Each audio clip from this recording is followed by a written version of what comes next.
मेरा है जुनून, तू मेरी है दुआ, तू इश्क मेरा, तू इश्क मेरा, तू इश्क मेरा।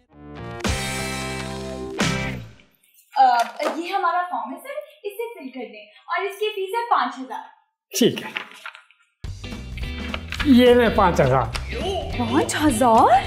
पैसे की कोई प्रॉब्लम नहीं, बस रिश्ता जो है वो फौरी होना चाहिए, क्योंकि मुझे शादी बहुत जोर से आई हुई है। अब फिर तो आपको शादी की नहीं बल्कि किसी अच्छी सी फकी की जरूरत है। जी, ये क्या कहा आपने? देखिए अर्जुन, रिश्ते की फीस और खर्चा डबल होगा। डबल हो या ट्रिपल, कोई प्रॉब्लम नहीं, किसी तरह मेरी शादी करवा दे। हौसले और सब्र से काम ले हैबत साहब। देखिए पहले मैं किसी से बात कर लूं, फिर ही पता चलेगा कि आपकी शादी हो भी सकती है या नहीं। हो क्यों नहीं सकती? आखिर मुझ में क्या कमी है? आप सिर्फ इतना चेक किया करें कि आपने पूरा क्या है। ऐसा हर कमी का इलाज होता है मैडम, इसकी मेरे पास कोई कमी नहीं।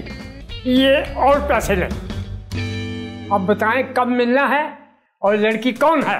लड़की का मैं आपको बता दूंगी, पहले आप थोड़ा सब्र से काम लें। जल्दी किस बात की है? जल्दी है ना, अब मुझे बताएं मुझे कब मिलना है इससे। वो मैं आपको कॉल करके बता दूंगी। आप ये फॉर्म फिल कर दें।